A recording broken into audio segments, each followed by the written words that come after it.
ప్రియమైన వారలారా, యేసుక్రీస్తు నామమున మీకు నా శుభాకాంక్షలు. ఈ దినము ఎలా ఉన్నది? బావున్నదా?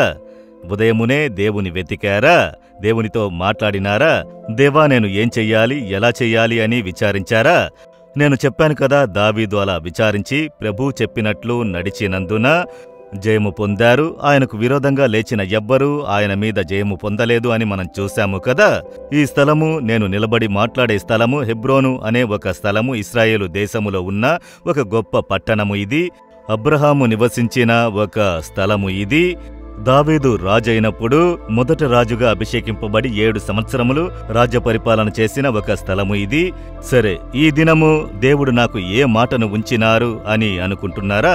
యోబు గ్రంథము 17వ అధ్యాయము 9వ వచనములో, నిరపరాధులు అంతకంతకు బలము నొందుదురు, పవిత్ర చేతులు కలవారు అంతకంతకు బలము నొందుదురు అంటే బలము పొందుదురు, హెచ్చింపబడుదురు అని దాని అర్థము. పవిత్ర చేతులు కలవారు, మన చేతులు పవిత్రము గలవై ఉండాలట. ముఖ్యంగా దాన్ని యోచించండి. ప్రభుత్వంలో మీరు ఉద్యోగం చేస్తుంటే, గవర్నమెంట్ ఆఫీసులో పని చేయుచున్నారా? ప్రభుత్వంలో పనిచేస్తే, బ్రదర్, నా చెయ్యి చాలా పవిత్రమైనది, నేను లంచం తీసుకోను అని చెప్పుట వినియున్నారా? లంచం తీసుకుంటే అర్థము ఏమిటి? మీ చేతులు అశుభ్రము అయినవి, మరకపడినవి అని అర్థము. వారినెలా దేవుడు హెచ్చించగలరు? లంచం తీసుకున్నవారు ఇప్పుడు ఉన్నత పదవులలో ఉన్నారు, మినిస్టర్ పదవి ఉన్నది, పెద్ద పోస్టులో హెచ్చింపబడుచున్నారు, పైకి వెళుచున్నాడు, లంచం తీసుకుని డబ్బు సంపాదించుచున్నాడు అని అనుకుంటున్నారా?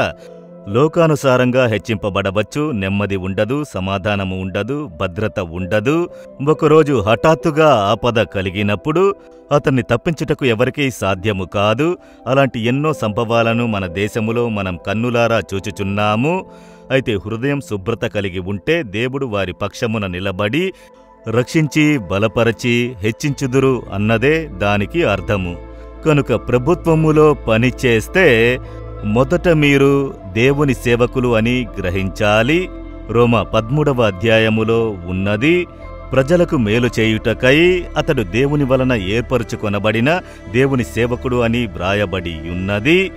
ఎనీ టైప్ ఆఫ్ గవర్నమెంట్ ఆఫీసులలో పనిచేసినను, ఒక పంచాయతీ అధ్యక్షులు అయ్యుండొచ్చు, తహసీల్దార్ అయ్యుండొచ్చు, కలెక్టర్ అయ్యుండొచ్చు, పోలీస్ అధికారి అయ్యుండొచ్చు, ఒక విద్యాశాఖ అధికారి అయ్యుండొచ్చు, వ్యవసాయ శాఖ అధికారి అయ్యుండొచ్చు.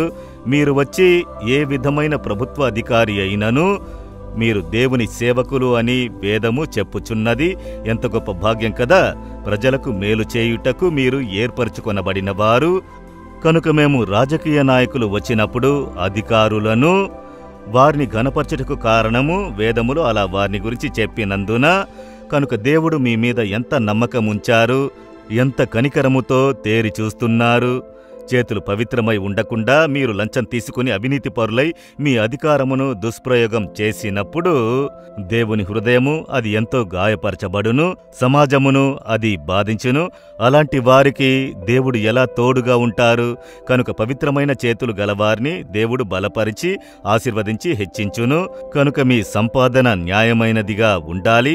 అక్రమ సంపాదన, మోసంతో సంపాదించుట, మీ సంపాదన మీరు ఇతరులను దోచుకున్నది, అన్యాయ సంపాదన కలిగినదయ్యుంటే మీ చేతులు పవిత్రమైనవి కావు అని అర్థము. దేవుడు ఆశీర్వదించలేరు. కనుక చేతులు పవిత్రంగా ఉండుటకు మిమ్ములను సమర్పించుకోవాలి. మీరు ఒక కార్యము చేయుచున్నారు, మీరు అధికమైన లాభము ఉంచి సంపాదించుట, అది కూడా అన్యాయపు సంపాదనని వేదము చెబుతున్నది. బిజినెస్ చేసినను కూడా తగినంత లాభం కలదయ్యుండాలి. ఏది చేసినను న్యాయముగా ఉండాలి. అక్రమ సంపాదనకు చెయ్యి చాపకూడదు. కనుక దేవుని దగ్గర చెప్పండి, దేవా, నా చేతులు పవిత్రమై ఉండాలని. యేసు చేతులు మన కొరకు చీల మేకులు కొట్టబడినవి, రక్తము చిందించబడినవి. అప్పుడు మన చేతులతో మనము పాపము చేసినందున ఆయన చేతులకు చీల మేకులు కొట్టబడినవి. మనమేమనుకుంటున్నాం? సిగరెట్ త్రాగుట, మదుపాన బాటిల్ పట్టుకొనుట ఇవే చేతులకు అశుభ్రత అని అనుకుంటున్నాము. లంచం తీసుకొనుట, అక్రమ సంపాదన సంపాదించుట, అక్రమ వరుమానమును ఆర్జించుట, ఇది కూడా మరక పట్టించే కార్యమే.